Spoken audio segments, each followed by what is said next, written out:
All right, welcome everybody once again to the Kentuckiana FileMaker Developers Group, the November edition. This month we have Beveryly Voth with us, and she is going to be taking us through Claris Studio and showing us where things are at with Studio and the Claris products. And hopefully we'll all learn a little something on this one. So Beverly, go ahead. Okay, sharing my screen. Uh,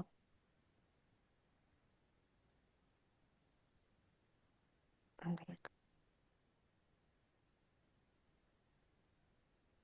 gonna, I need to get rid of all of these little dialogues.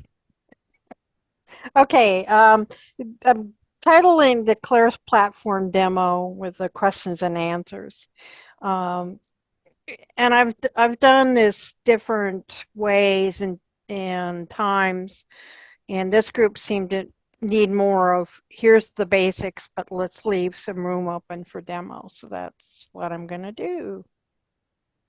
I'm going to talk about each of the parts of the Claris platform. Um, Started in September, but it's upgraded a little bit since then.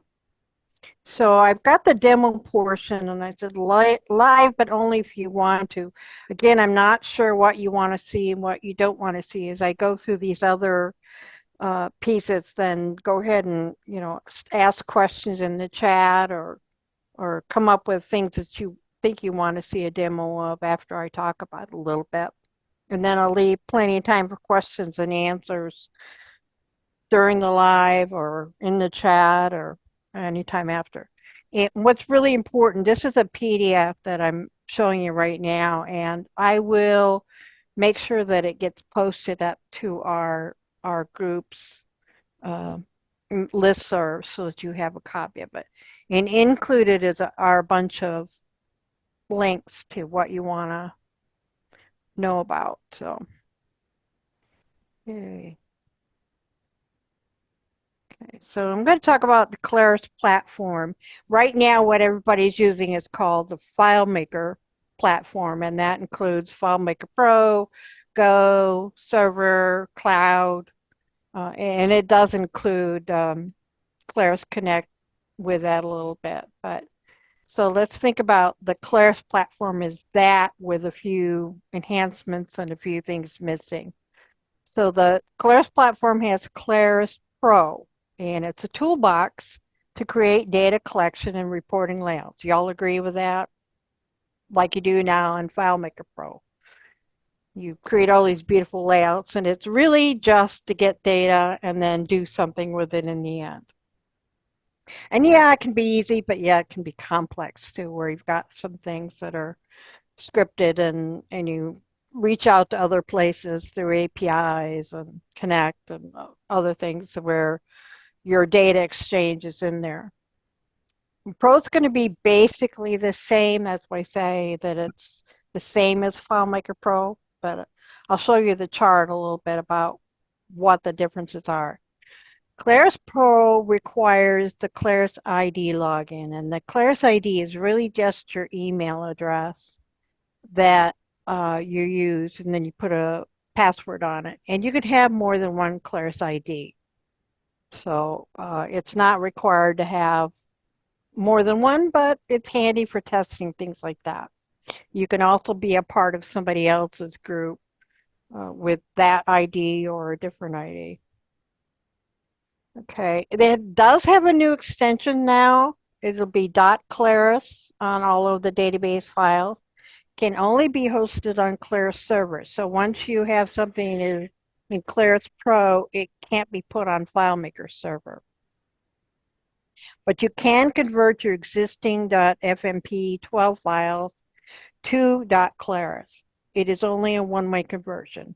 Now, I don't know if you all remember when we did the conversion from 7 through 11 to what we have now, and there was no backward compatibility after that was converted. And this is the same way. You will be able to see the Claris Studio data through what they call the ESS Plus, although I don't know if that's the official name for it, but it's basically like looking at at ODBC stuff now for SQL servers and things like that. But you don't need to have any kind of connection. You don't need to have a driver. You don't need to set up anything. It just automatically will see that through that same Claris ID. So whatever you've got in Pro uses the same ID as what's in Studio. However, you can also migrate anything that you've got in Claris Pro, a table of data that you're going to use, but you want to use some of the features in Studio, so you can migrate it to become Studio data, which can then be seen back in Pro as that external source. And I'll go through that, those demos if you want. Okay, Claris Studio is also a toolbox, and it's used to create data collection and reporting of views. They don't use the word layouts because it's all web-based. So it requires the ID if you're creating or editing in the studio those views for data collection or reporting.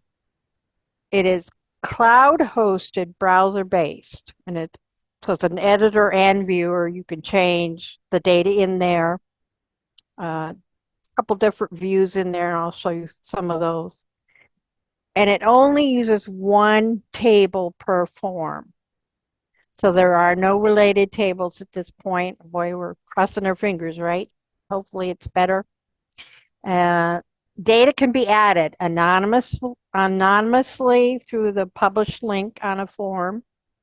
On the web, through the views themselves, you can change the data in the views. You can import a CSV file, or you can migrate it from Pro. It is stored in a Mongo database, and it's not like some of the early testing some of you may have done where everybody was on the same Mongo and the same, Claris team, but it's all your own separate instance. But you don't have to learn any web programming, and you don't have to learn any Mongo database management. It's all kind of handled. There's only one host right now on the West Coast, but they do say more are coming, which they're going to have to if they're going to have all the partners in on this. And FileMaker Claris has tried to make all of this pretty easy, and we know there's some complex stuff we can do in FileMaker Pro and will be able to do in Claris Pro. But still, they give us the functions, and they give us an easy way to add scripts, and they give us examples, and we sort of share things. And it's going to be the same way if we move to Claris Pro. Pretty easy. And same way with Studio. It's going to be pretty easy to build the forms. They're going to get a little more complex eventually. We're hoping to get even more where we can have some portals, but it's going to be a while. So Claris Studio is not a replacement for Claris Pro or FileMaker Pro. And I think a lot of people were kind of confused about that. So you have two distinct products. Claris Pro is a lot like FileMaker Pro. And then you have this additional web-based way to create views, to collect data, and the way to report on that data. So I want to see if there are any questions right now on any of that.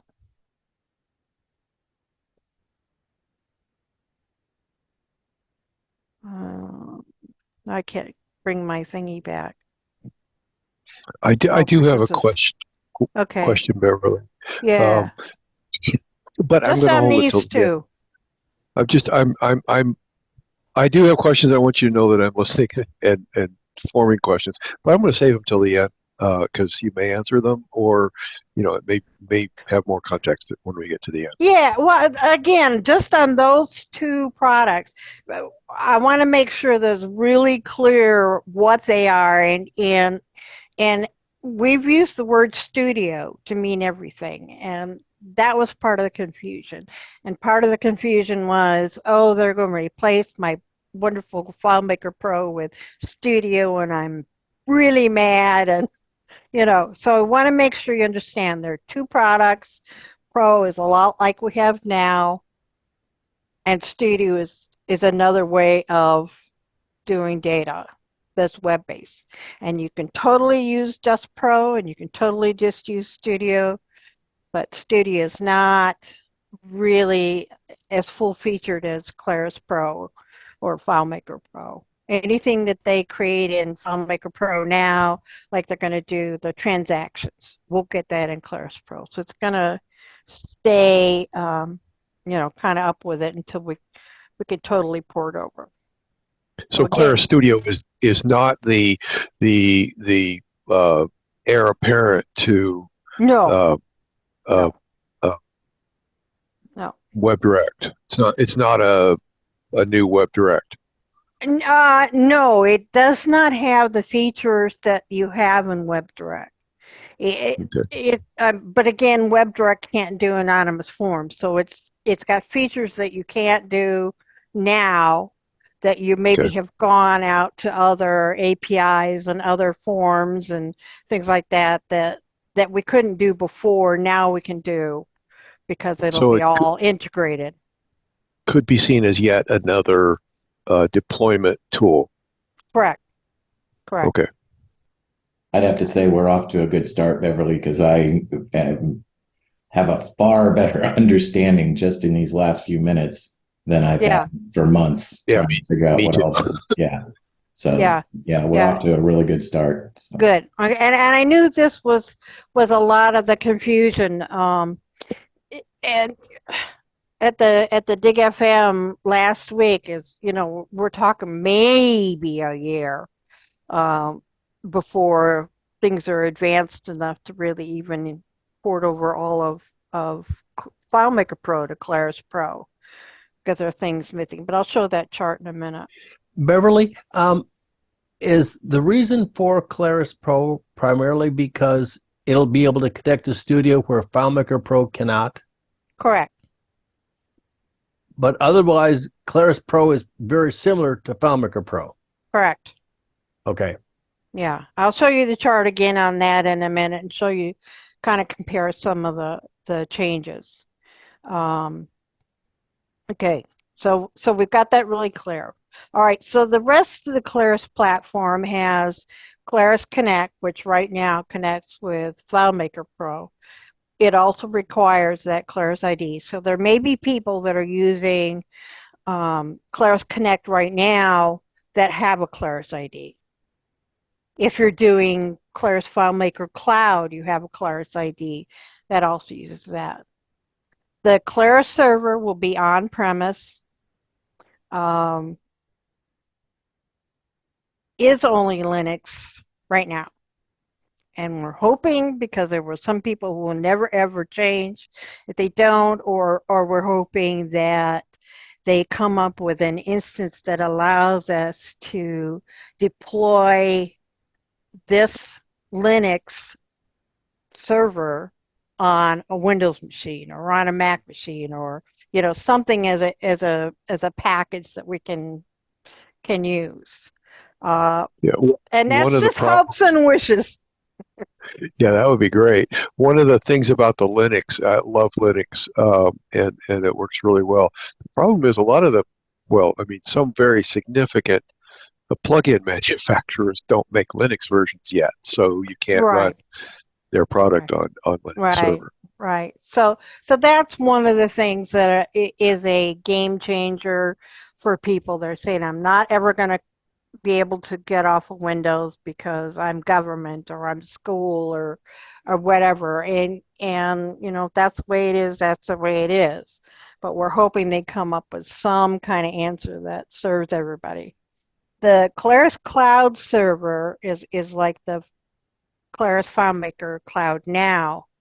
Also is not available right now, but you should be able to host the Claris profile, should be accessible by Claris Go and WebDirect as well. They'll have WebDirect on the server and on-prem on cloud server. The Go is out now, but only to the US in the Apple Store. And I think that has a lot to do with not having data centers um, other than the one we currently have on the West Coast. The freemium they talk about, let's see if I can copy this, just so you got this link now.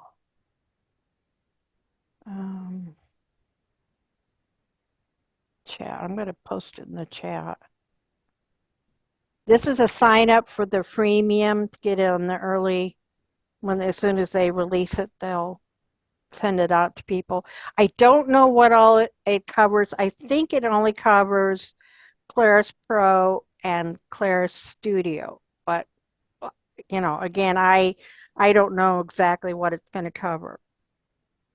I think it's a single person sign on. You can't share what you've got, that kind of thing. There will be limits, but they don't even know yet. So, and then I want it very clear, there's no commingling. So anything you got in FileMaker Pro now and what you put into Claris Pro, you can't, there's no direct connection between the two. You can't host on server one or the other. They have to be in their own platform. So any kind of questions on any of that? So moving forward, anybody who's a serious developer is going to have to spin up 2 complete servers, 2 complete environments, 2 complete development workflows. Only if this is at the point that it works for you, and if it works for you, then you just convert. If it doesn't have the feature, but if I have clients that aren't, if I have clients that aren't going to convert and clients that want the new features, then I have to be bilingual. probably. Yeah. But there won't, again, there's not going to be a lot of difference between what's in the pro version, so that what you're designing, what you're thinking about, it's going to be the same functions. It's going to be the same script steps. It's going to, the layouts are going to be the same. WebDirect's going to work the same. Go's going to work the same. The difference is that login. It's going to be different.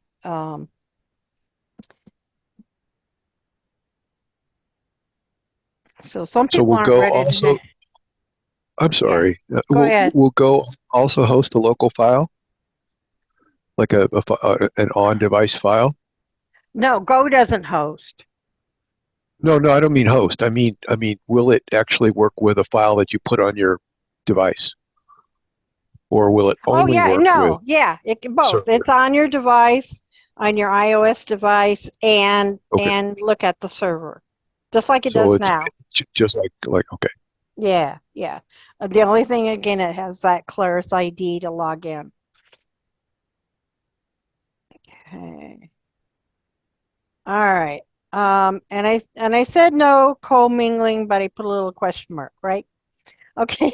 This is one of their videos that they put out, two-way data interaction, and look, they've got Claris FileMaker in there with Claris Pro and Studio and Connect and all these arrows. So I think they're thinking that we're going to have some connects that are going to allow us to communicate FileMaker Pro to Claris Pro, server to server, things like that. Who knows if they will or not, but I think we're all as hoping. External data sources. Yes. Okay. And we're all hoping that something will happen. And I've heard other people talk to, and there's other data exchange possibilities that you talk about. You can do import, export, which is a real pain, but we can do it. Data API, same thing. Again, it depends on what you need to do and why you need to do it. If that's the case, if you need to keep some things on the Claris platform and some things on the FileMaker platform for whatever reason, but you still need to do some sort of communication, then, I think we're all at this point thinking, well, yeah, it can be done, but it's going to be a pain. But, that's the way it was when we went from 7-11, to 12. It was like, oh my gosh.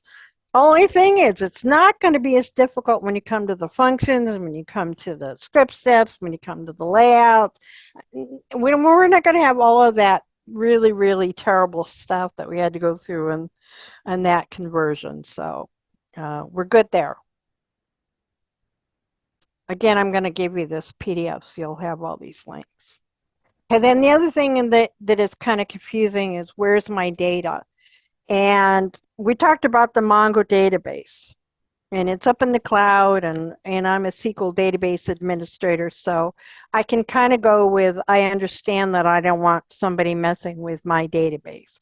And that's pretty much what Claris has said. It's our, we're going to host it for you and give you access to it, but we're not going to let you play with it. I know Chris is on here, has done quite a few talks about the Mongo database, and you can have one yourself if you want, and even hook it up with FileMaker Pro.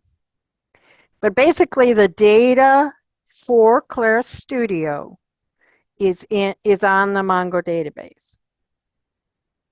And I think Connect is also on Mongo, but I can't verify that, so I don't know for sure.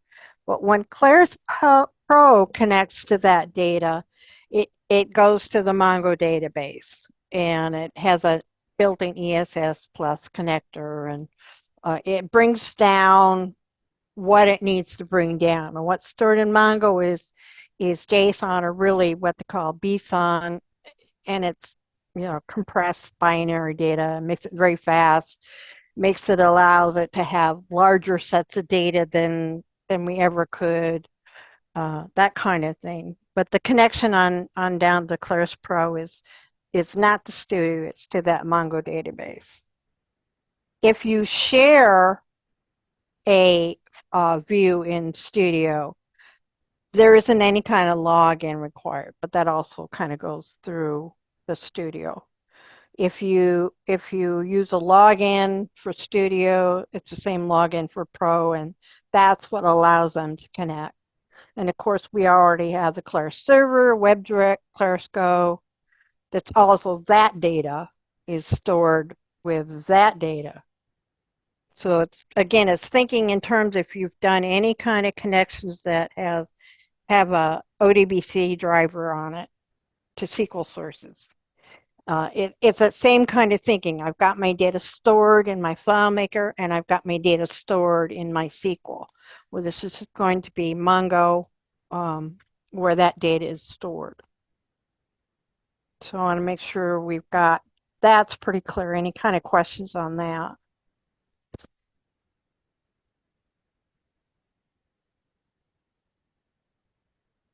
Okay. I know some of us are going to want to play with Mongo and say, where's my ability to get in there and get that data? We can only pray, right? Okay. Claris Studio has users. And right now there are anonymous users. If you share a view like the form, there you don't have any kind of login. So anybody can get in there, and if they have that link that you give them through email or posted somewhere on a site that they can get to, they can actually get in there and submit data. They can't make any changes. If you take the link down, if you disable it so it doesn't work anymore, they won't be able to add data at that time. But they're anonymous. We don't know who they are. Whatever's on your form is what they can fill out and submit. Some are going to be required, some are not going to be required. So they're considered anonymous users. Only right now the form view can be shared, which is pretty good. What requires a Claris ID is the team owner. So if you purchase the Claris platform, you are the owner of that platform. And whatever login you use, then you can manage the other team members for Studio and Pro. The manager in Claris Studio can actually see all of the views for creating and editing and sharing, and manages the other users. the current views that we have are the form, list, detail, Kanban, spreadsheet, and dashboard. And again, I'll show those in a minute. And you can see the Claris Studio data with that same if you're a manager. As a member, your views of what you can see with your Claris ID when you log in is limited. You have to be invited to a view by a manager who says you can see this view, you can see that view in a particular hub, and you can't create anything. You can just edit what's there. So it's kind of restricted. I'm not sure, I haven't tested a lot with being a member. That's where I have, 2 or 3 different Claris IDs. One is so I can test to be a member. But I think that you're limited in what you can see in Claris Pro. But you should be able to log in if you have permission. Now, security, Wim de Court did a IFM disk presentation, and the link is to that video. And he really went into detail on the users, what kind of security there's on there. I think there are a few things that probably needed to be added. When you're in Studio, it's pretty much free reign. If you give somebody a link to it, they can, if they're a manager or a member, they can get in there and change things. So you got to be really, really careful. Let's see if there's any changes on that. Any questions? Would you post that to the chat also? Yeah.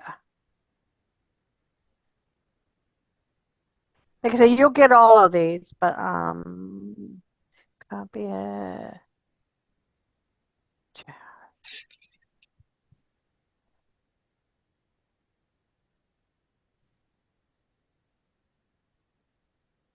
Okay. Thank you. Okay, Mr. Blackwell, a lot of things need to be added. You betcha. We know that.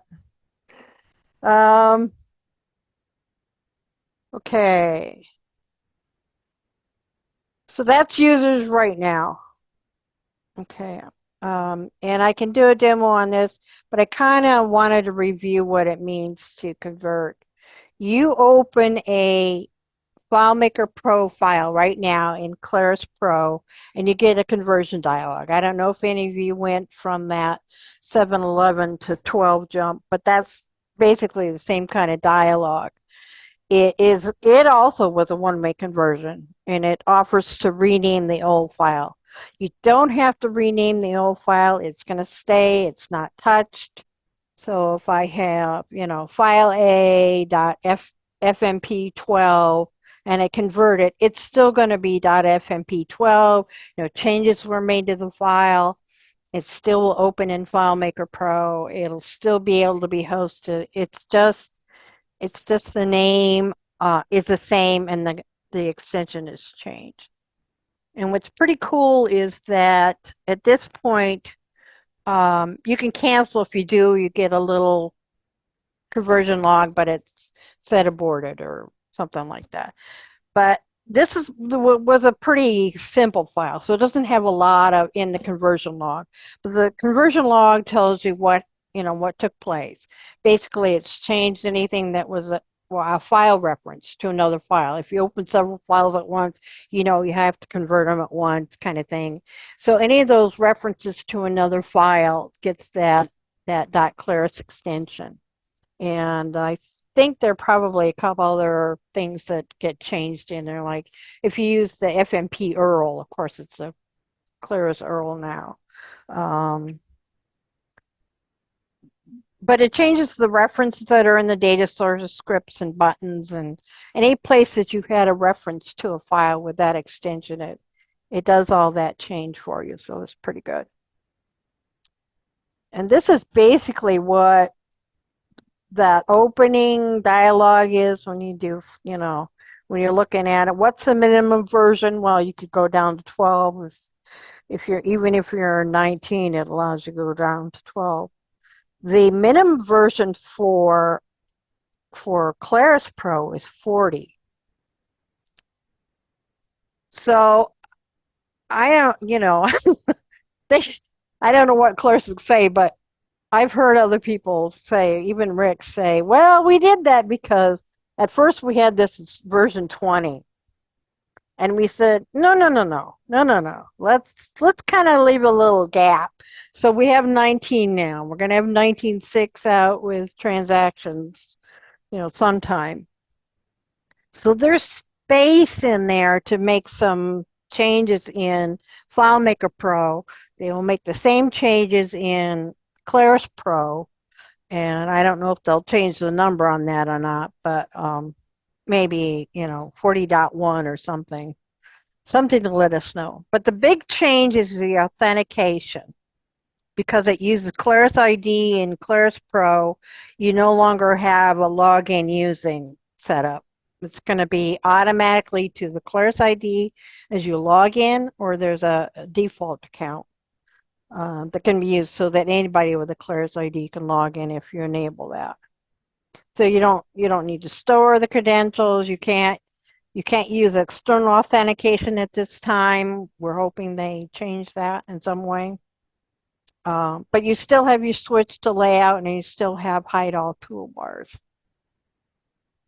But otherwise, every icon, spelling, text, script triggers, that's all exactly the same. So I'm going to click this link. Actually, I'm going to copy it first. No. No, if it will let me. I'm going to put that in the chat too. Okay. All right. Okay, so this chart really gets in details between Claris and FileMaker platforms. So it kind of compares to what products you've got in there. You can still do OData. You can still do data API, admin API. It's going to be basically the same. Cloud coming soon. And then the additional thing is Claris Studio.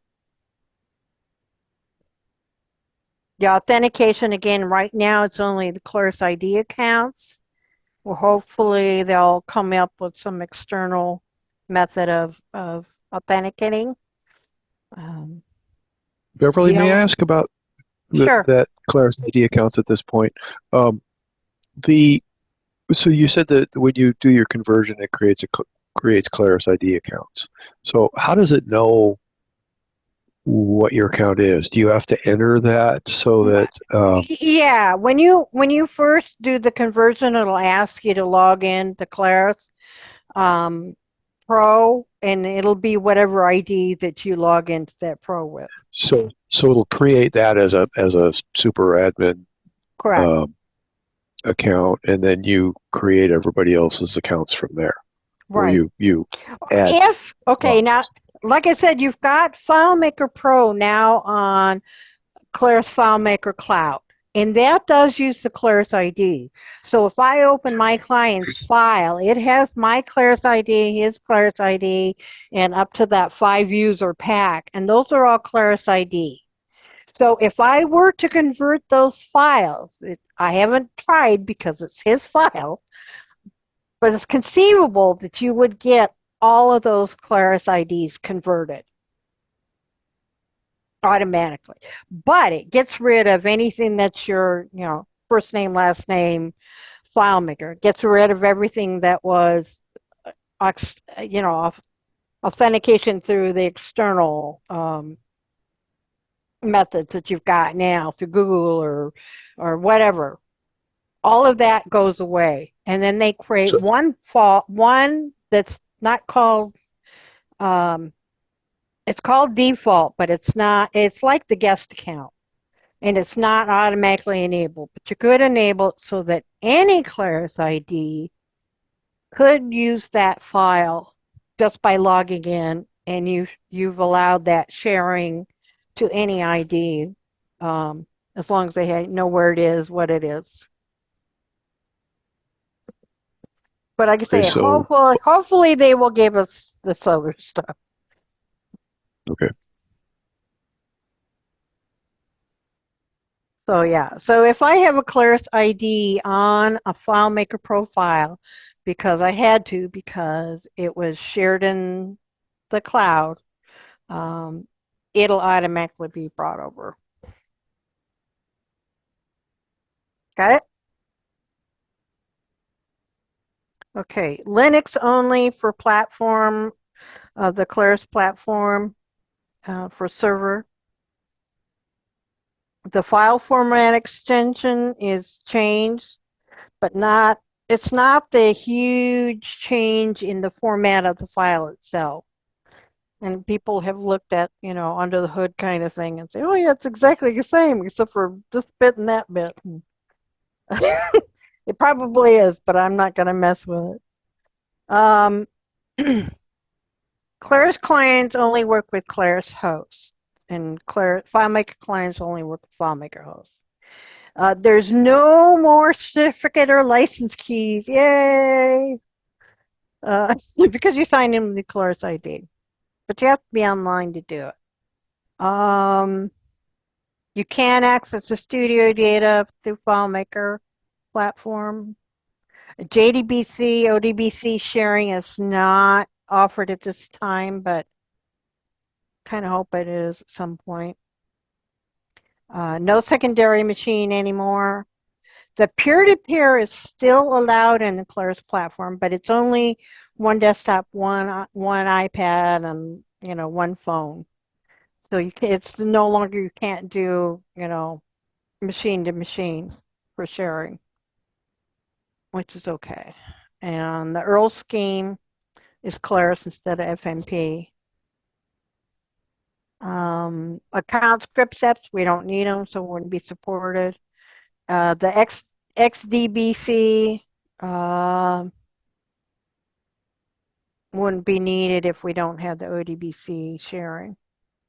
We don't need to re-authenticate because it's going to be Claris ID even on Go.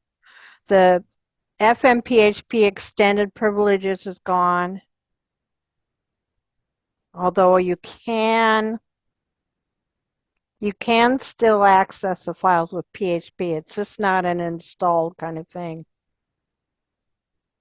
And the custom web publishing with PHP. Again, there were two flavors of web publishing. One was just the XML, and you can use PHP with it. The other was a particular set of files, classes that used, whatever they did to the set of files. And FileMaker automatically installed PHP and it automatically installed the set of files. Well, if you had your own PHP server and you put that set of files somewhere else, it still could be used. I don't know that you can still use them at this point. There might be enough changes in the PHP itself that they wouldn't work. So I don't know. And that snapshot link, again, it's just renamed a little bit. And a couple other places are the platform specs, and that's one of the links that I provide. Okay. I'm going to hide that. All right.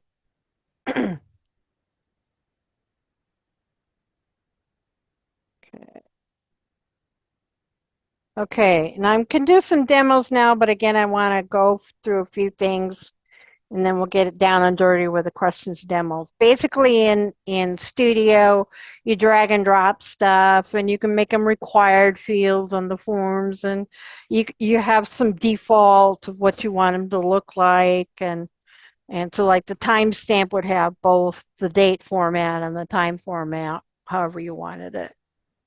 And there are a couple other fields that are really particular. And then what you might see in Pro is your basic, I don't know, I don't think I can zoom up. I might be able to. Did that zoom for you? Yes, it did. Okay, good.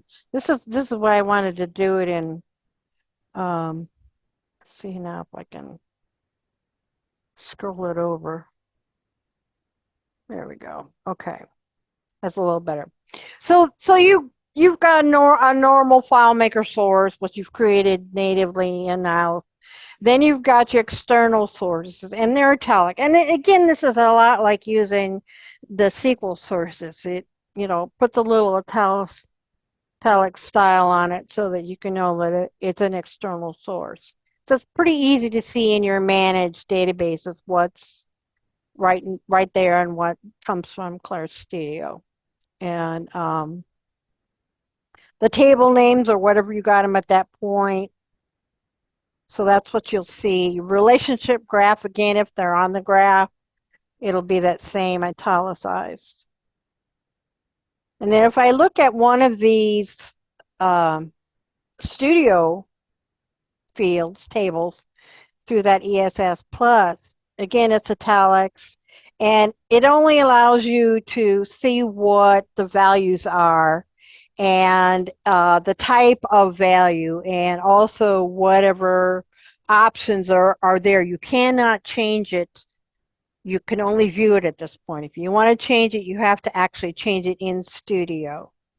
And if you do, then you're going to see that little sync button and you're going to want to make your changes in Pro with that sync button to synchronize with whatever name of fields that are there that weren't there, that are gone now or deleted, fields that are added or, any kind of thing. I don't think you can change the type of fields, but any of that where you actually are changing the schema in Studio, you're going to want to sync that, and that's the dialog you see. And then also in Pro, when you are looking at that Studio data, you can create calculation and summary fields.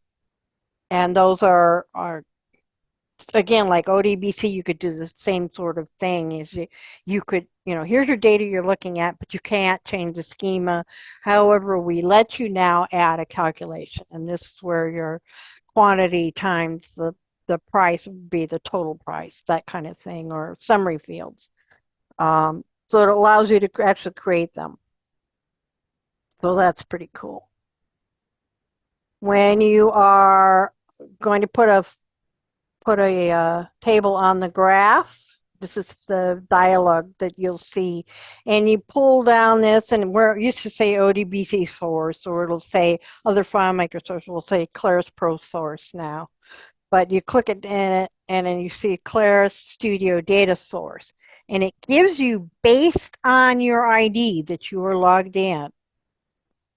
So again, I'm on several teams and I've got several IDs. So based on what I'm logged in, when I'm looking at this particular file, I can only see the data sources that are allowed to see that data source. And you can see they got a little generic name. So my tip is always, if you're in Studio, rename the table to something that kind of makes a little more sense. Otherwise, you're going like, what? What was that? Okay, so let me zoom that back down. Okay. Any kind of questions on that at all? Again, I'm going to demo it, but I wanted you to get the high points of it with the screenshots, which you'll have again. Okay, so what you want to see, what you don't, what you haven't seen is optional, but I want to go through these links just a little bit. If there's anything that you want to complain about, tell Claris. They're begging for feedback. What I want to see is themes with being able to change colors and, styles and fonts and things like that. And then I want to see a little scripting, some different flows, but that's me. I want to see some more Claris connectors, some action. So if you collect a form and it has an email address on it, I want that to be able to take that email address, email a confirmation to somebody with the data that they have submitted saying, thank you for submitting your registration for camp, and here's what you selected, and that kind of thing. And I don't think that's in there yet. And I do want to see related views. And before I forget, happy Thanksgiving this week. Okay, some of the links, the Claris ID. You can get it now. You don't have to wait. That's the new account sign up, and I have a link to the knowledge base about what it is and where it's used. The different kinds of help Studio has its own little help. When you look at the Claris Pro help or FileMaker help, it now includes the Claris help topics, and it'll be really specific if it says, Claris Platform only, or Claris Pro only, or FileMaker Pro only. You'll be able to tell when something is not available or is available. And then the customer console is where you see anything that you are using that ID for. There's a community topic page where they like to have those wonderful questions. A link to the store if you can't wait and you don't want to purchase it. But if they're going to come up with that freemium, I don't know that I need to purchase, right? Okay. Some more overview about the Claris platform that they put out back in September. Some of this is going to be old stuff, but the release notes are updated every time that there's a version change. Like this one is the Claris Pro release notes. So it tells you what they enhanced, what they changed. So that's kind of nice. Okay. And the other one that I like is what's new on Studio. Because again, if they update every couple weeks, it tells you about the new things that are in Studio that they've come out with. The 18th was quite a few changes. So those are pretty good links to have on hand. I've got them bookmarked.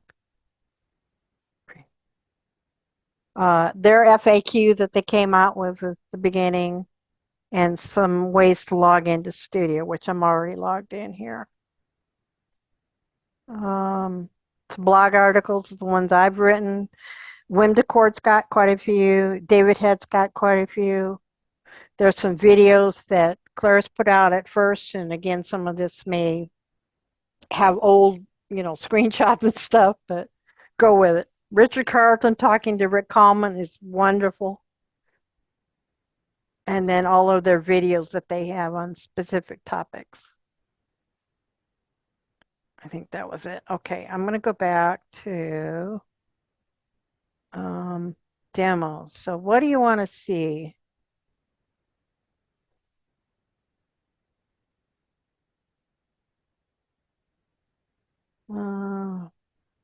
What would you like to see? Anyone?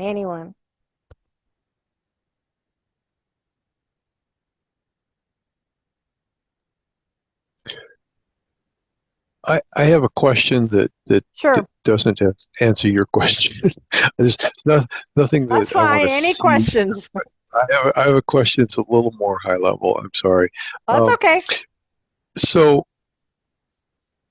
if you're planning a project for a new client who's or an existing client, say they're already on FileMaker Pro, and they got their on-prem server, and they're they've got all kinds of things going on, but you want to add the ability to work with a non-named user base. So and perhaps allow the user to see their data, say a customer, to see their list of invoices or something like that. How do you decide which direction to go with it? At this point, is it easy to just say, well, it's not there yet? It's got a lot more coming, so we'll wait on that? Or if you want to switch to ID, then it's whatever those other gotchas were. If you can't go to Linux, you can't go to Linux.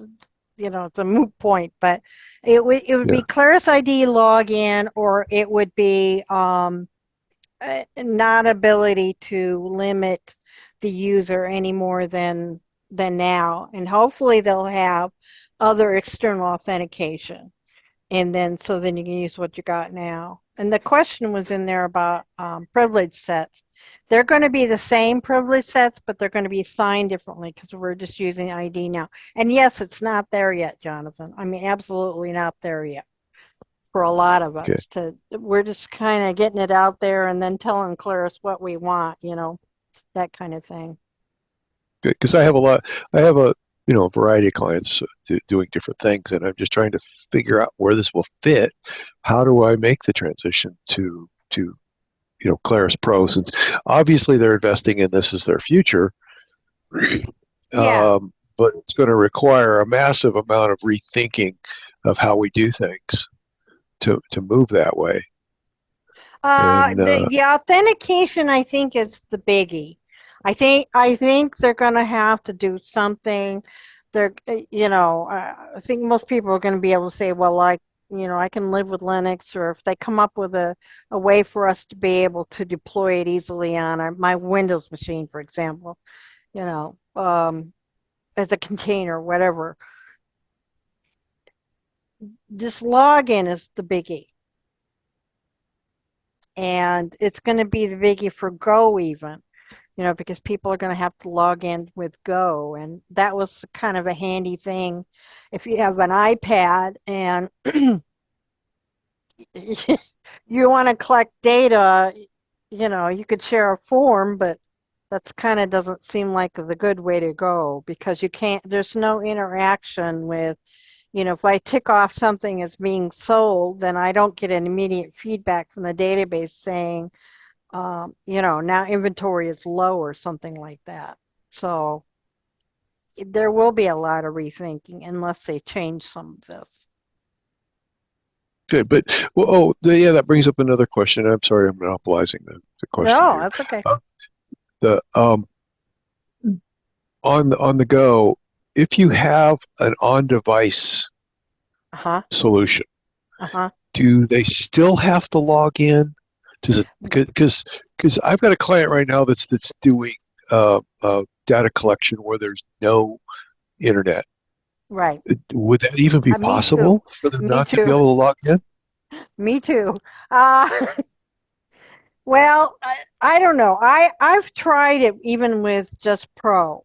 Once you log in and you disconnect from the internet, you still can use what's there if it's not hosted, if it's just the file. You can still continue to use it. You can develop on it even, kind of thing. It just needs that ID for the external authentication. And if you're not connected to Studio in any way, it doesn't need to be in there. You don't need that ID for that. So once you log in, cut off from the internet, then it just works.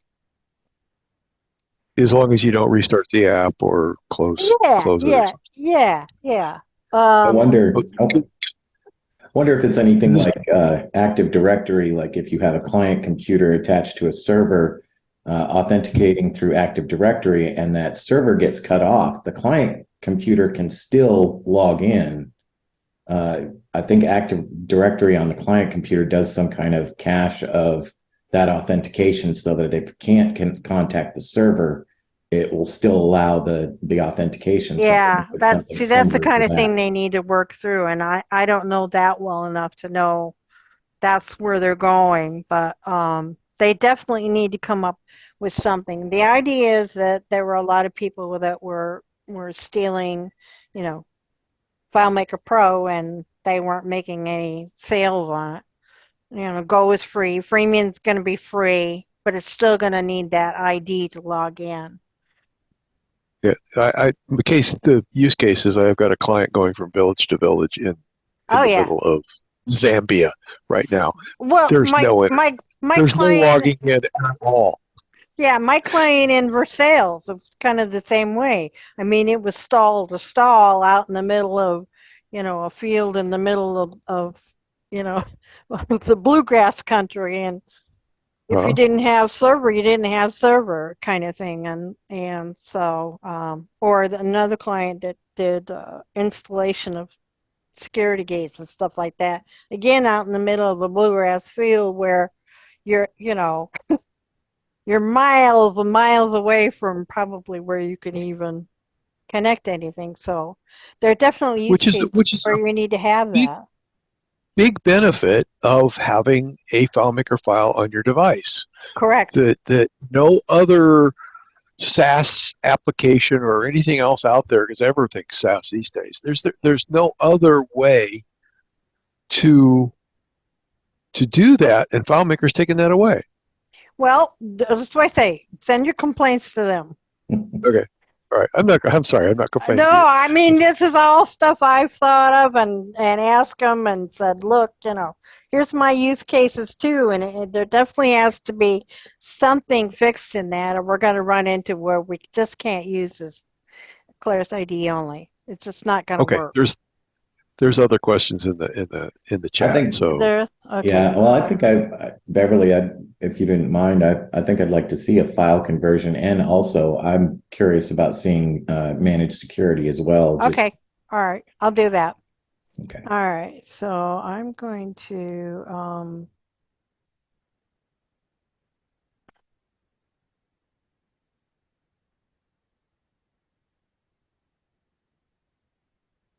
just to show you there's no tricks up my sleeve. I'm creating a new FileMaker Pro. And I'm gonna do a blank. Well, let's just do one of these. Contacts. Create.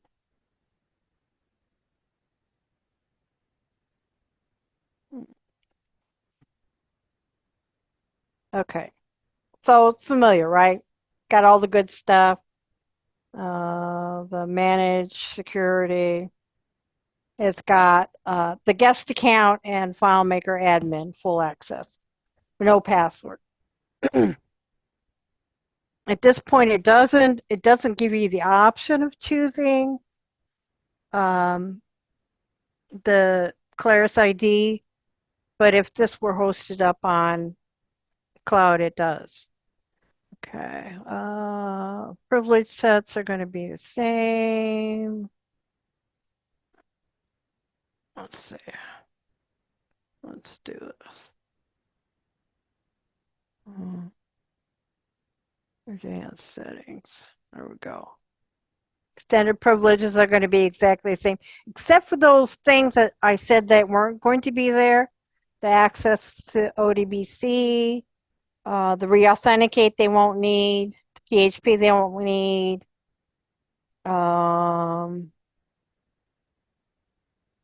Everything else should be the same. The file access will be the same.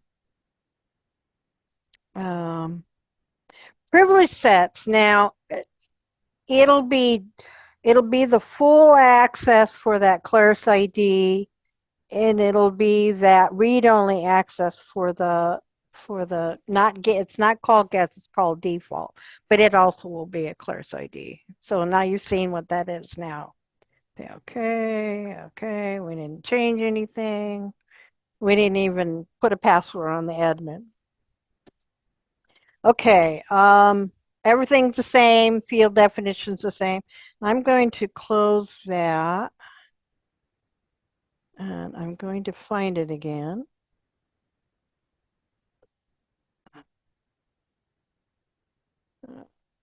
Okay.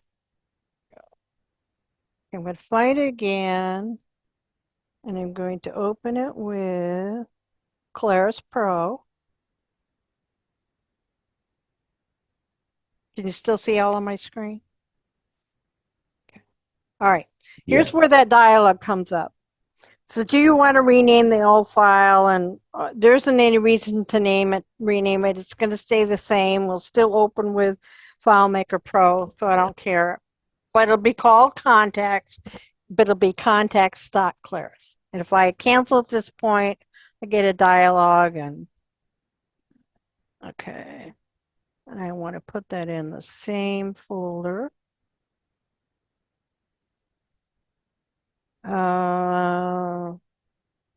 Here's where I think it's admin. I'm converting it. Okay. And this now is in Claris Pro.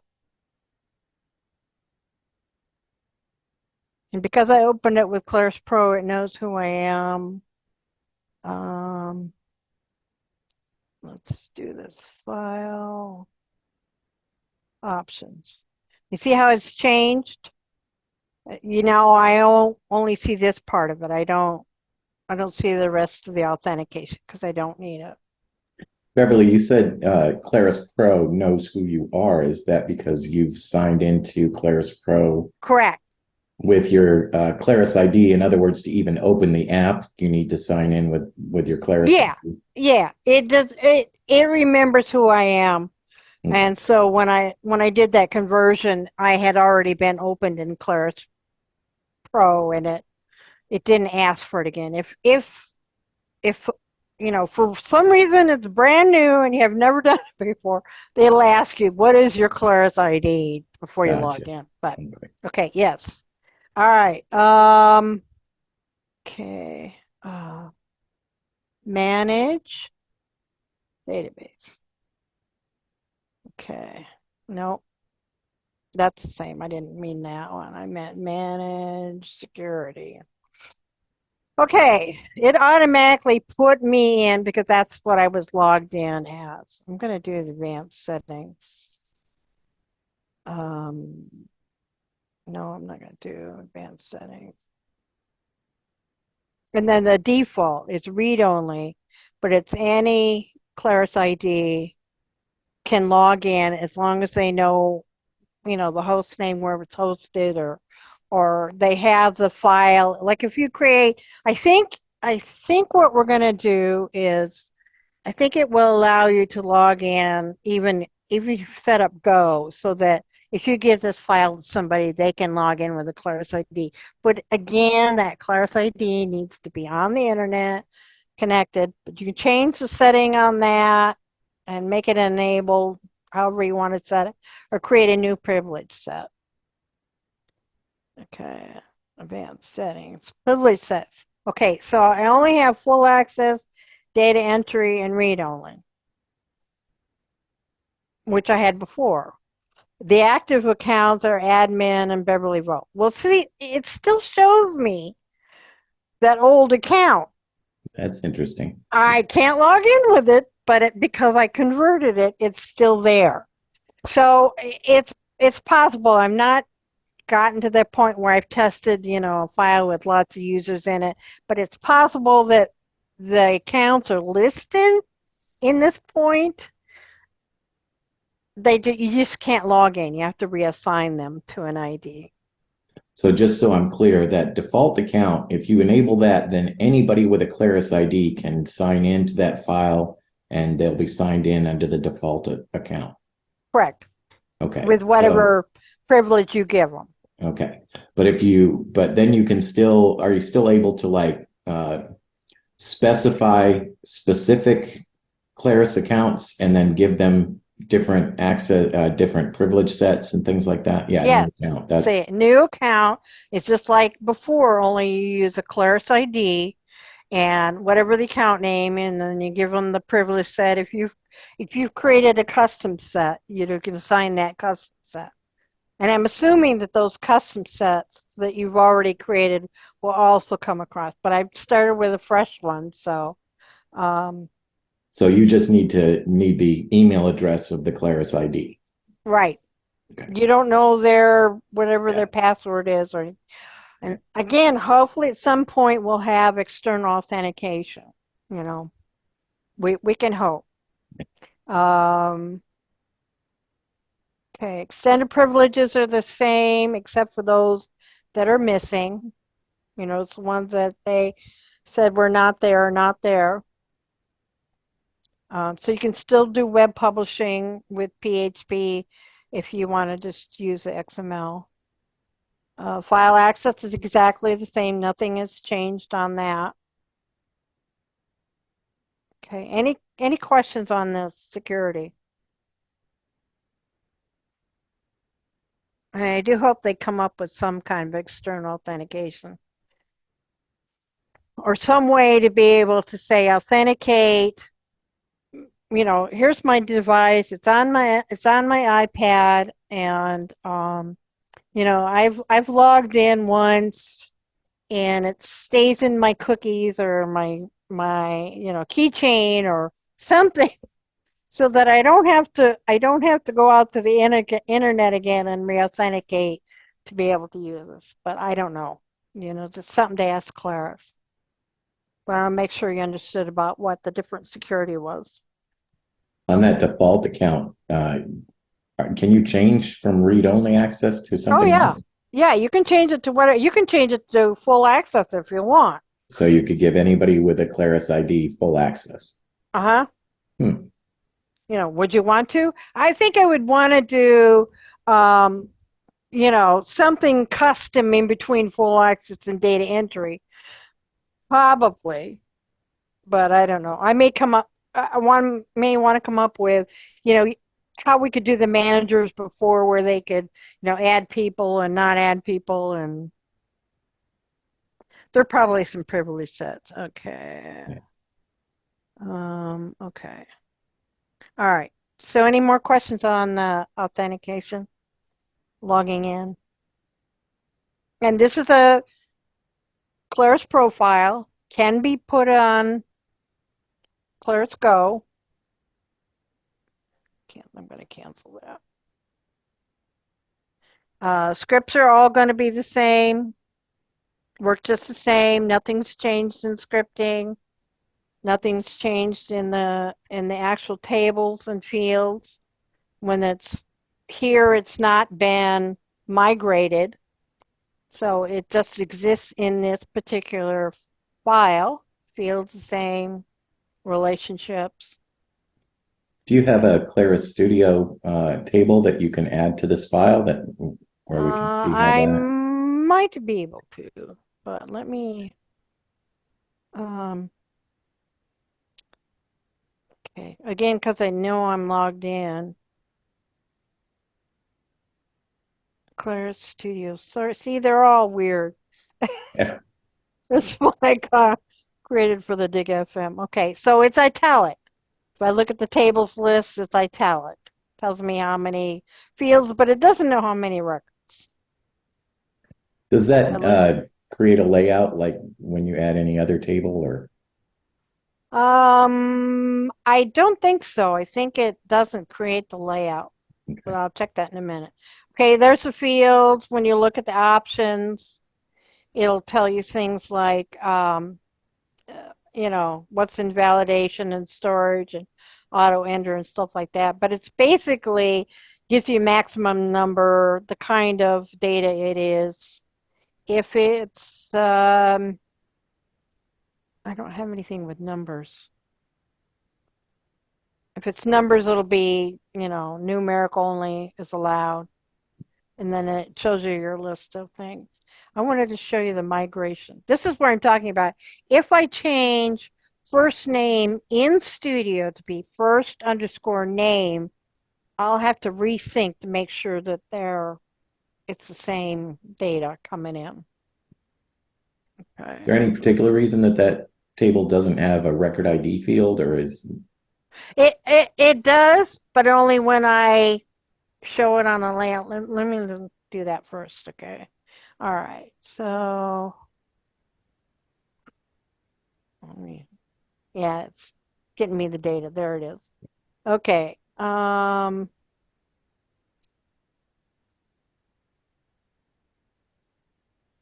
me get the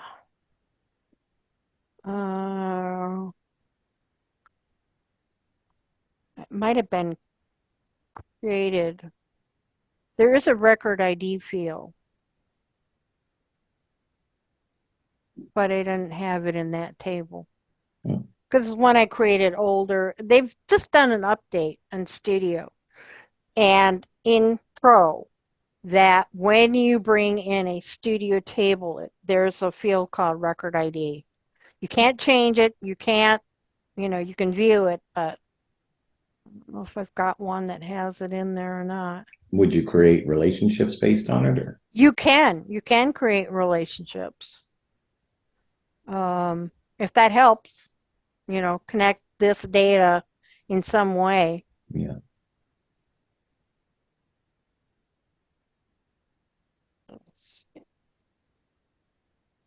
So just like any table, even when you do relationships, well, I can't get that to resize. There we go. When you create any kind of relationship, Yeah, this is where I'm looking for that ID field, but is it just that this is a test table and maybe an ID field wasn't added or? yeah, I think it might have created it like before they did the update, and I think it only shows up in the newer studio. Like if I create one, and I should do that, I guess. Let's go back to studio. If it hasn't timed me out. Okay, this is studio, and it's all web-based, and you've got hubs, and you've got views, which is all of these things. Dashboard views, spreadsheets, forms, Kanbans. Users are people that are allowed access into this particular instance. There's my alias. Resources allows you to see what to download, Claris Pro and server. Claris Connect information, customer console, which is one of those links. Help is the what's new in the help center. Feedback is where you tell them, as I'm working in here and this is terrible, so here's what I think, or oh man, wouldn't it be cool if. You can ask if you want them to go ahead and email you. They know who you are, they got your Claris ID, so you click that and they can email you.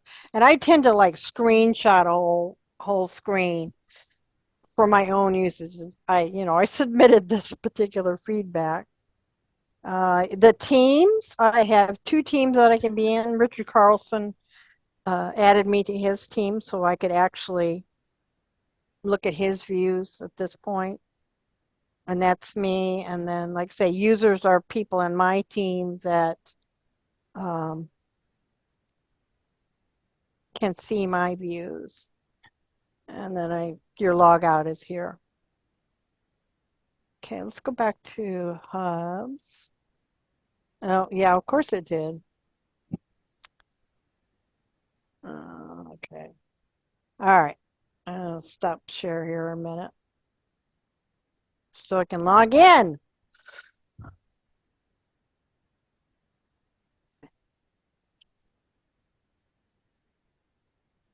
It only lasts an hour, which is one of my chief complaints.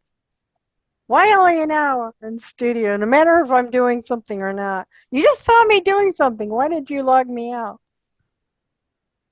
Really, Beverly, no matter I have what, after an hour you get logged out, even when. Of studio, yeah.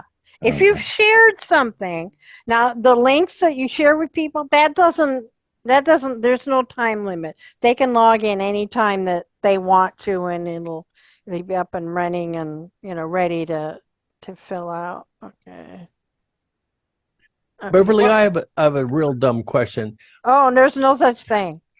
Right now, based upon there's so much similarity between FileMaker Pro and Claris Pro, why would I want to go to Claris Pro unless I'm planning to do something in Claris Studio? Um, at some point there will be new FileMaker platform. They're telling us, not right now, not next week, not next month, probably not in 6 months. They don't have a time frame, but it's going to go to Claris Platform.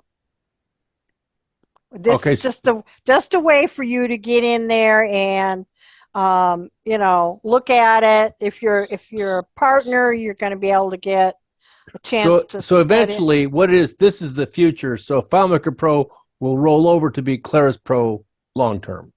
Yeah. Okay. Okay.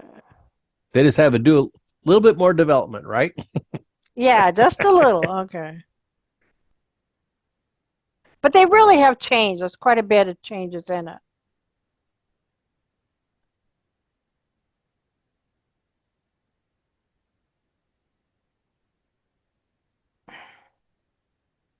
Okay, I'm back. Now I can share again.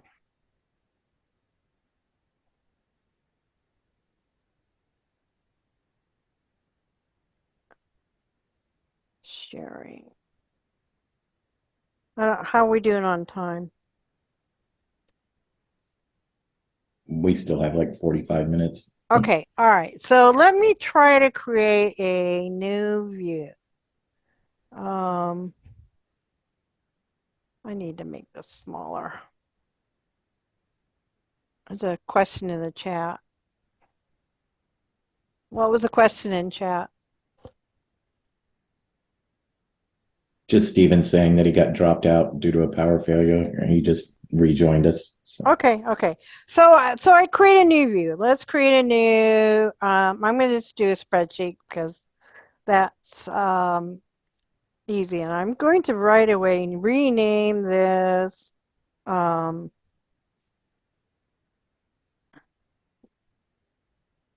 I can find it again. Now that's just the name of the view. First name, last name, email. I'm going to add a number field just to show you what it's like. User input. Okay, add the column. Whoops. That's one thing. You bypass that button and you lose it. I don't like that, but okay, add the column. Okay. I'm going to rename the table. See the obscure name? I'm going to rename this table. Let's call it.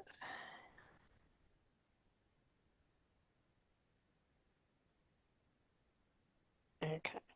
So that's the table, and it doesn't necessarily have any data, but we can put some in.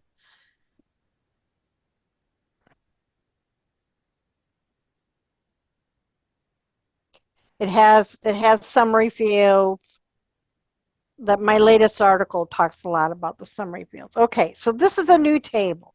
Let's look at the sidebar. And the fields only show us first name, last name, email, comments, and my number. So let's see if we can see that in Pro.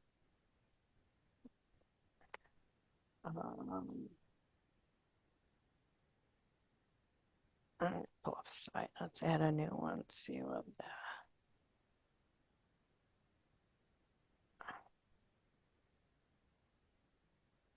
There it is. Okay. Let me see if that shows. I may not have this updated, or maybe because it's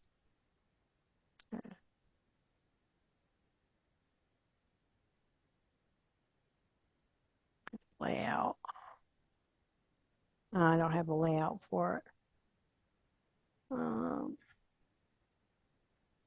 See, it's Claris Pro, but I'm doing the same thing that, I would do.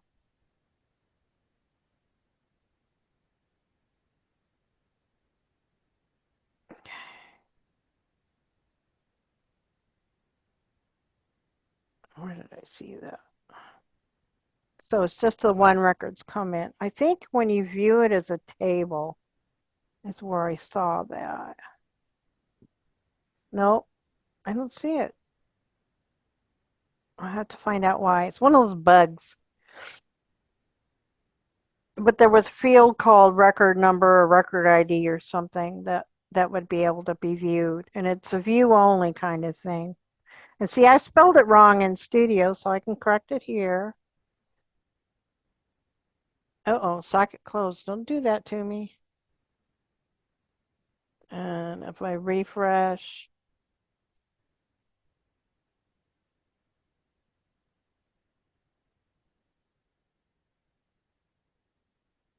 maybe the demo gods are. See, it's corrected there.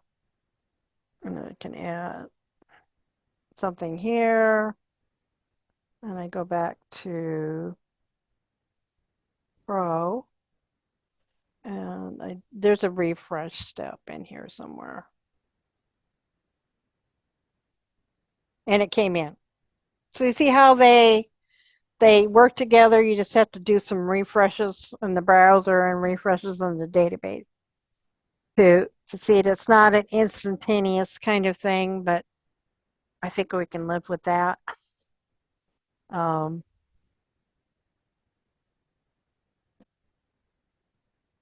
okay, so I I'm don't know if sorry, that I if that answers. I dashed out for just a moment. I had to use the restroom. I couldn't wait any longer. But Okay, so did we yeah, figure out the did we answer the question? Yeah, the ID field question. Yeah, I don't know where that is because I know I had a view that had one in it. I don't know where it is. I've got so many things that I've created and I, need to throw them away now. I'll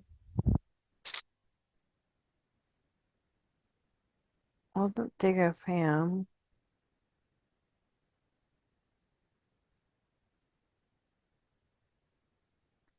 Let me try that table. Claris Pro. So is it correct to say essentially that the connection from Pro to Studio is not a live connection? In other words, you have to trigger an update. You have to get the latest version of the record information. Yeah, for right now, I think they said they were going to try to come up with some way to do refreshes periodically. But it's just like connecting to SQL. And again, I don't know if you've done any connections to MySQL or MS SQL. You are connected to the database until you're not, and then you have to refresh even with that. So let's Okay. see.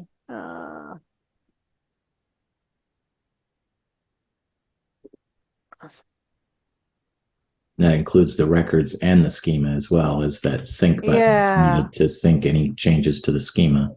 Okay. So do layout, new layout.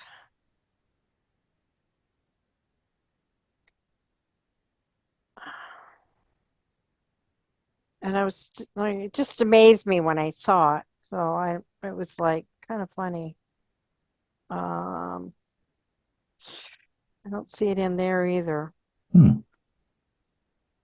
But they did. They created. It's called a record ID or rec ID or something like that. I know it wasn't Dreamiest, so I've got a screenshot somewhere probably. Let's see.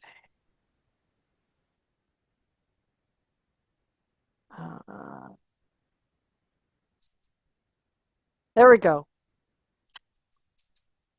Oh, there it shows it. I don't know why it doesn't show for now. Oh, I was doing it on Windows when I was testing it. And on Windows, it showed that record ID field. There's a bug for me to turn in. I didn't see it in my Mac. But there it is. I didn't create that field. It's automatically created. Read only record ID from Claris Studio. They even brought in a comment. But you can't see it on Mac. Yeah, I can't Oops. see it on. That's wild. All the demos I've seen, you create like a shadow record ID that equals the record ID of the related table, and then you can use that as the primary key. But yeah, I've never seen it on Windows like that. Yeah. Okay. Well, maybe that's it. Okay. Well, that's a shadow table. So let me fields. No, I want to do that one.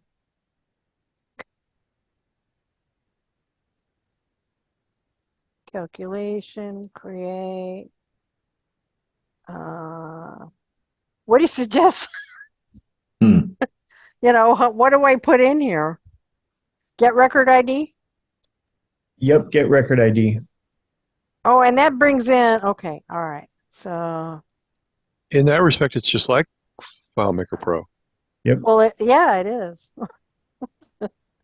Okay. Great. Okay. Let's see.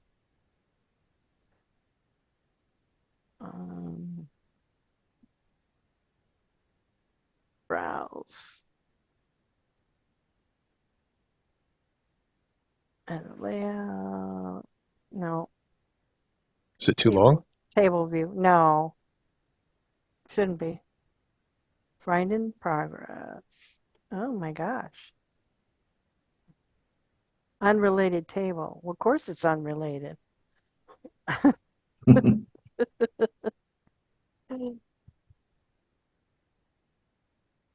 Oh, okay. Let's see. Okay, and there we go. And modify. Let's see if it lets me bring that in there. Mark ID. There you Okay. Okay. That helps, doesn't it? go. Okay. Now I didn't create that. It's just there. I put it in here.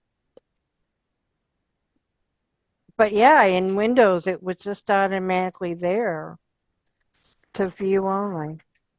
But now that wouldn't be able to be used as a relationship because it's unstored, correct? And this is a calculation. Yeah. But on Windows, when I did it on Windows and it showed it. You can actually see the field that was. Yeah, and it's a numeric read only. You can't write to it, but it's read only, and so you can use it for a relationship. But this is a calculation, so I don't, Yeah. whatever rules there are for using a calculation field for a relationship, it's whatever you toss the dice in the air and see what lands. So it would be interesting to see you with something set up that uses that field on Windows and then open it into Mac and see what it does.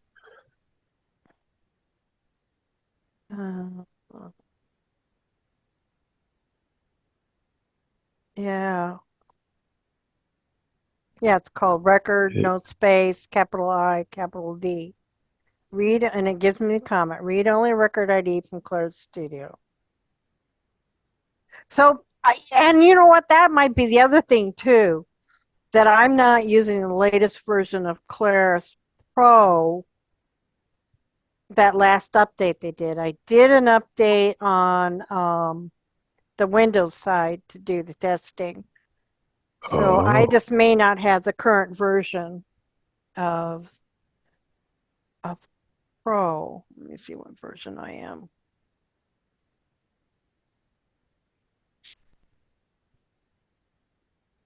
Yeah, I haven't updated.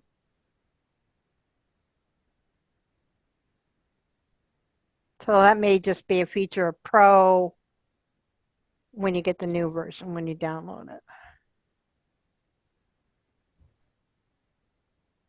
So somebody at Claris said, "Oh, maybe we ought to put a record ID in here." Yeah, well, I'm sure we asked for it. But yeah, it should automatically have that field if I would upgrade this version. Sorry about that. The things we learn. I've been spending so much time in trying to do screenshots of everything, and I moved over to the Windows to start testing some of that, and was going to do the next article with screenshot from there. So I never went and updated this one, but so that's an auto enter thing that they're giving us when you're in your studio. Let's see, spreadsheet. Let's see.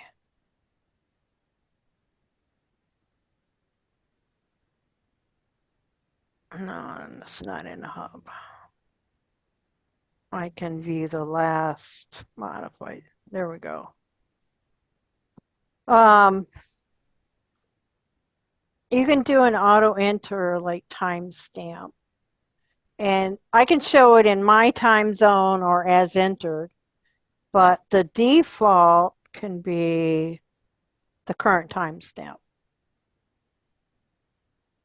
And of course, there's nothing in there, so I have to click it now. But if I create a new record, it's going to automatically fill in that time. So we've got the record ID, we've got the timestamp. If you have somebody logging in and with your team to the studio, you can collect that user ID, the Claris ID, which is their email address, and because you already know them, and you've invited them to be in there, you already know. But you know which record they've created. There's a couple other things that are defaults that you can put on anything. If I edit it, I can have a default value, which would be the account name.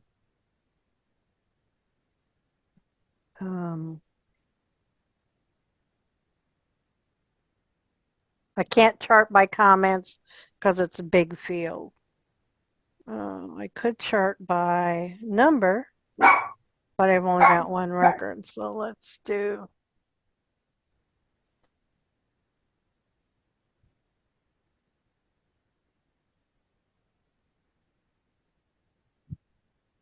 Let's do pie chart.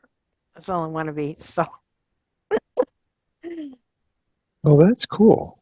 So that's what you're creating a dashboard from the spreadsheet. You pie chart, line chart, bar chart. And then if I were to save that at this point, I got too many. There we go. Create the dashboard, it would create a new view with that data. I want to change this to pie chart. I'm still kind of stuck on the record ID thing because I'm wondering if that get record ID is kind of based on the same idea that, you know, every FileMaker file has a record ID that you would use, like, for instance, if you're doing data API or something, but is not necessarily a trustworthy ID because if you copied the file, it could change the ID number or. Yeah, but it's an ID that's being assigned in on the Mongo database side. It's not. I don't know how unique it's going to be. That was my question is, you know, can it table to table, it may not be unique. So right. Table A may have the same record ID as table B. Right. But within the table, I think it's going to be unique and probably never changing. But do you have I mean, is there any capability of creating a different field like that would do something like get UUID or something like that? Or at this point, no. Okay. Yeah, that's one of the things on my wish list. In the views, when you're looking at the sidebar, you see all of the fields that are available to you, and you also can see other views that use that same data. So, and it'll link right to it. So I can go right between the objects, the views, which is kind of cool. So if I go here, create a new one, let's add 200 here, and it gave me the new timestamp. And I go back to dashboard, and now it's changed and showed me that I've got, you know, 2/3 of it is that number 200.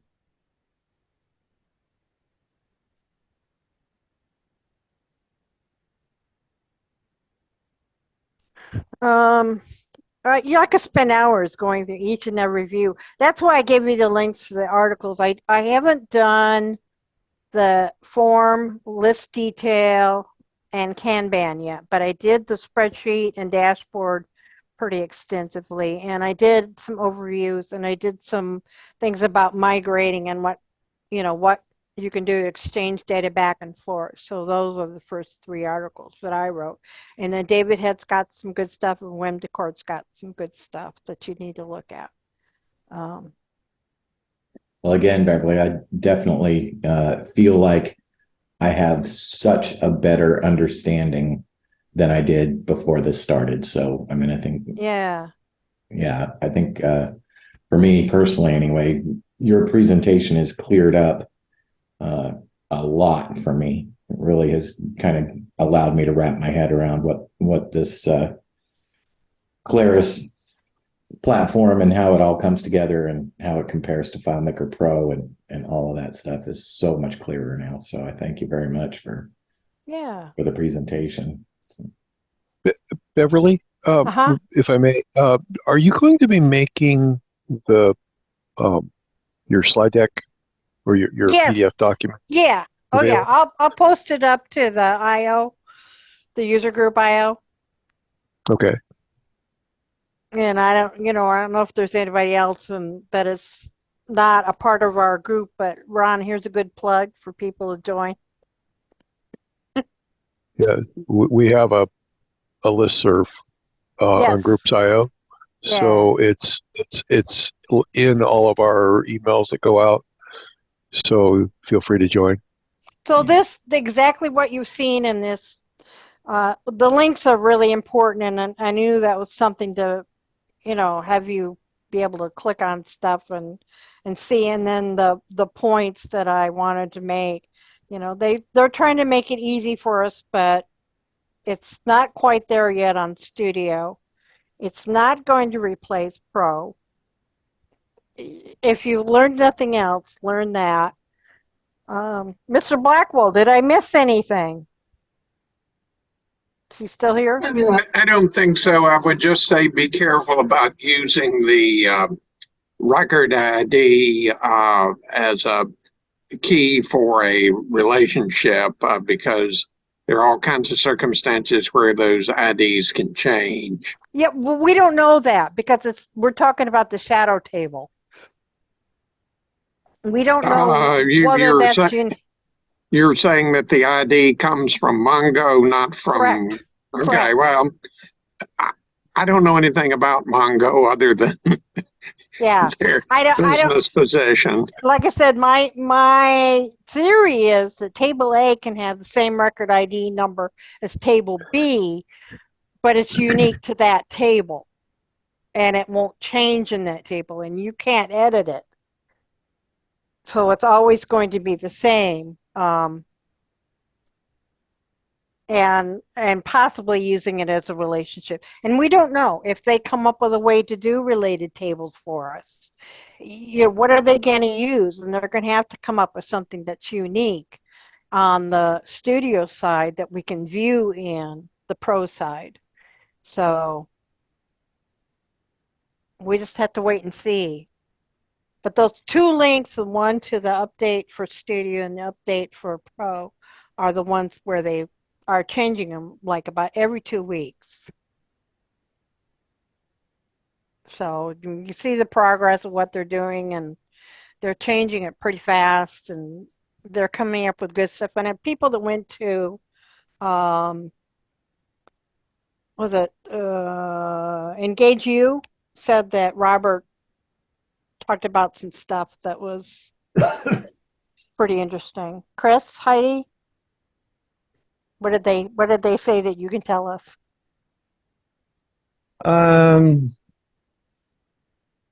A couple interesting things that don't really tie into, the general gist of what you're getting here. But, we had a Sandbox account early on, and we had a customer who was asking about what the limits of this thing are. And he said, can I put 1 million record table on? I said, let's give it a try and give it a shot. And he's like, I don't want to get you in trouble. And so he dropped I think a 1.5 million record table in there, and it worked. And then, Heidi and I were just in Sweden at Engage You, and Robert Holsey was there.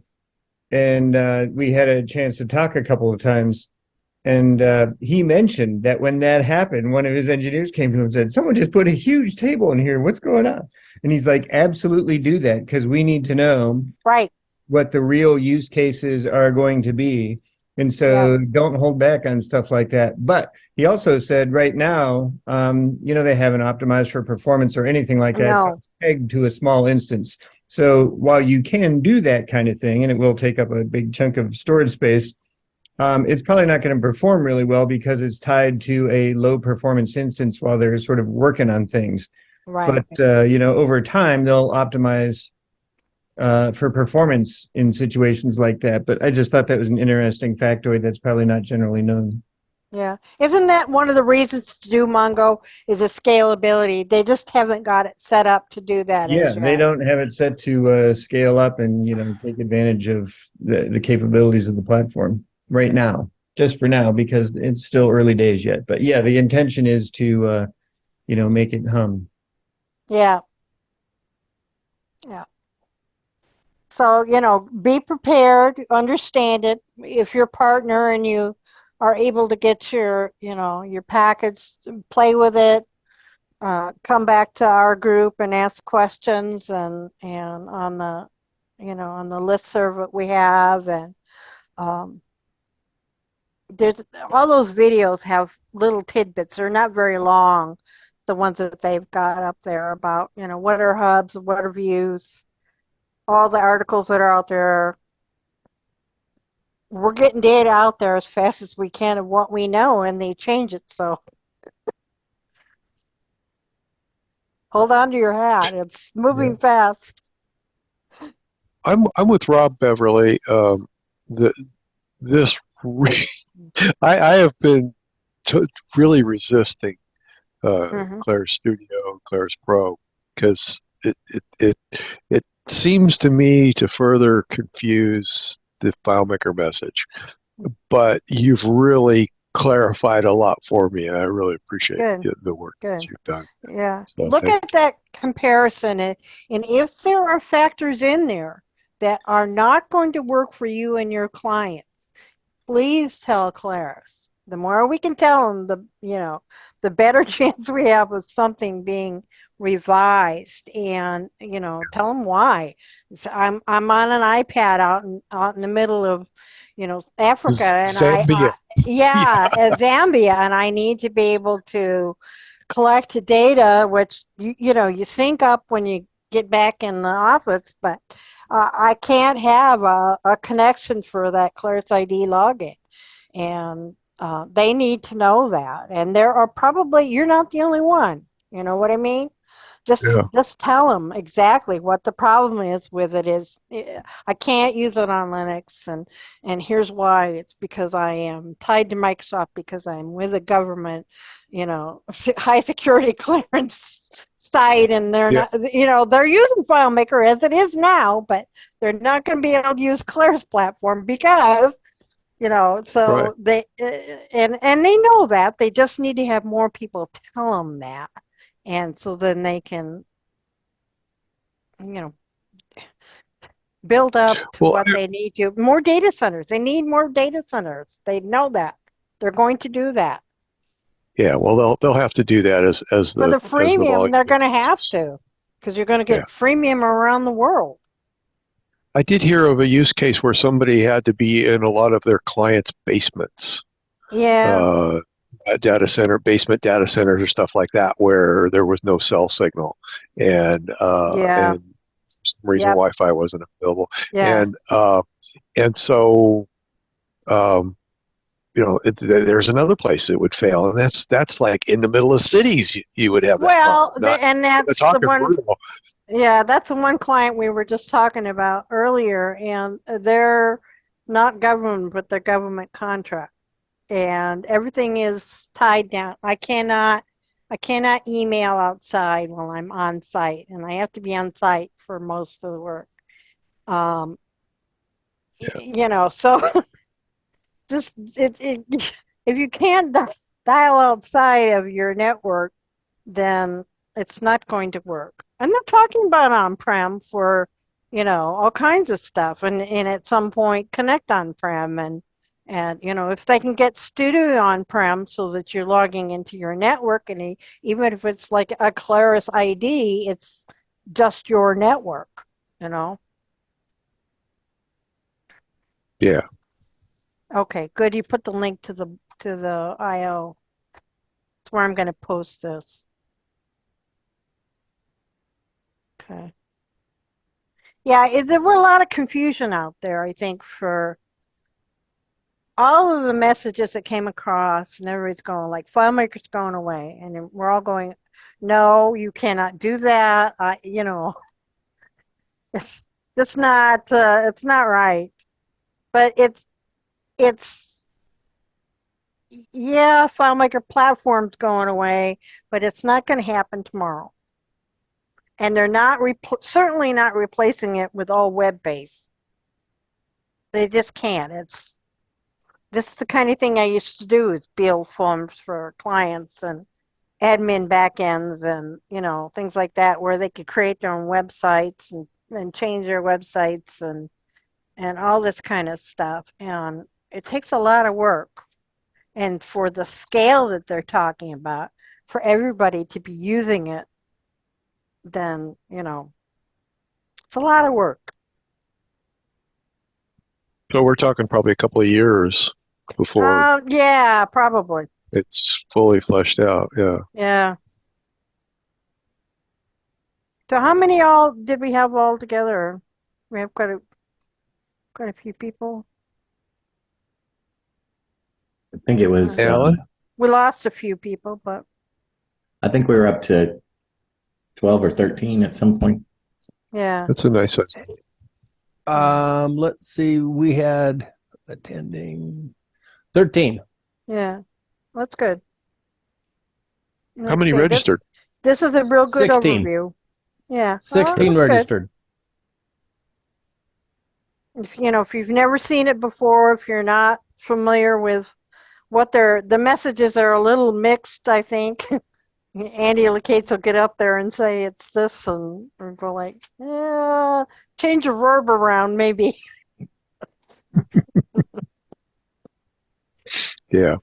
Yeah, I'll get this But video. anything Chris has got out there about MongoDB, if you really want to delve into it, do it.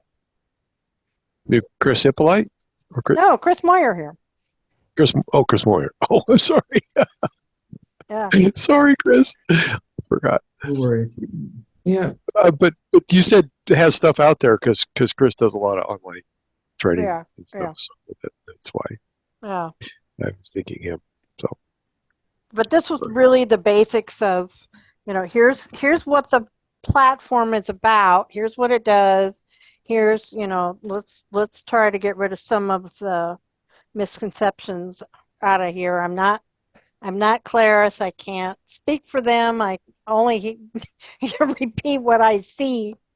And hopefully they'll get the message that we need this, we need that. And everybody go to that link on community and post there.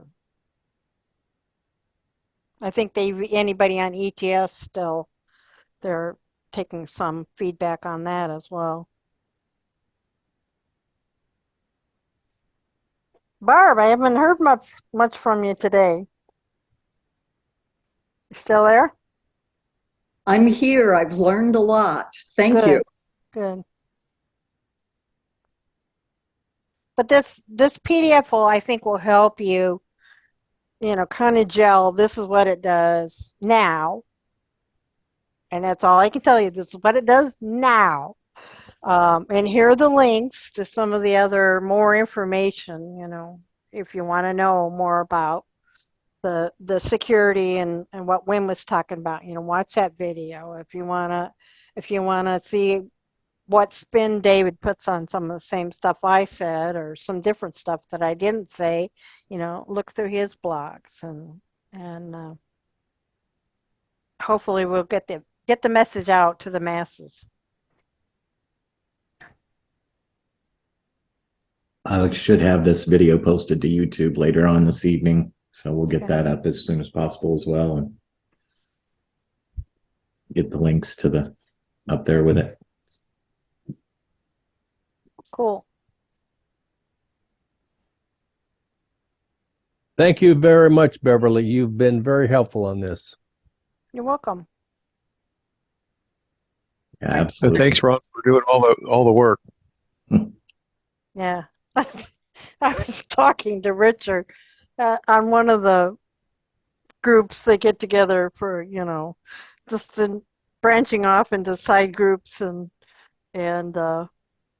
he was in my group and he said something earlier about people that do training don't get much money and I said, well, Richard, I can one up you. People that do writing don't get much money. They get even less than people who do training. Mm.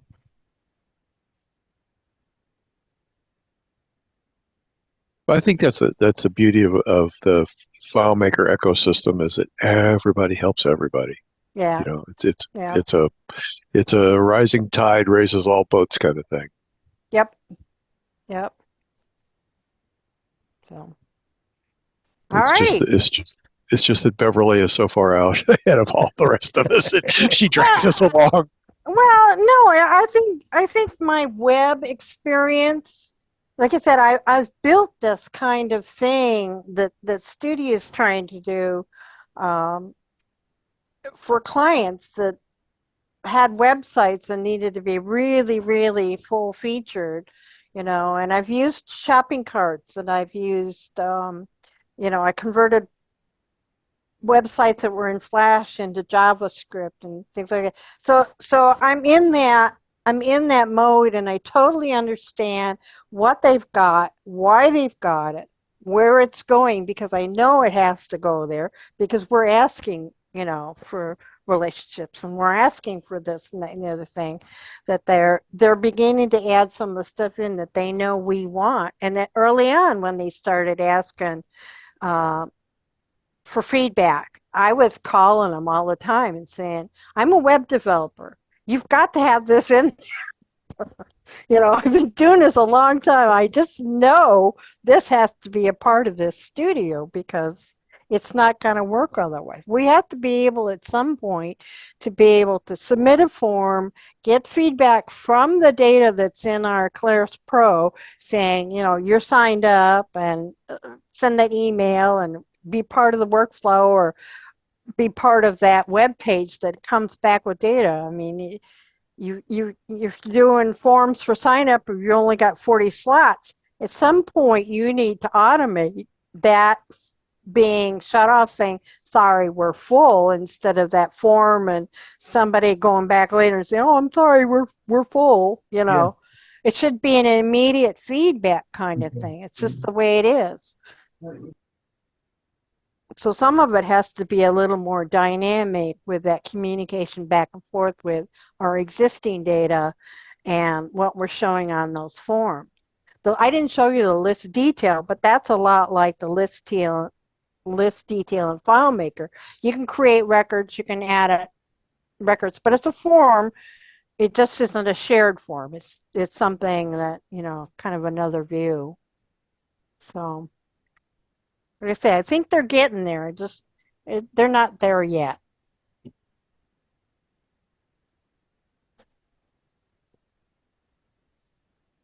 They're making us get our feet wet before they throw us in the pool. Yeah. Well, it won't be a surprise. My goal was it won't be a surprise. You know what I mean? I was trying to say you're not going to get in there and say, well, why didn't they tell me that Claris Pro is just like FileMaker Pro? Well, they did, but, not really. They confused me. So the idea is, again, that it's okay, it's not ready yet, but I'm not afraid of it.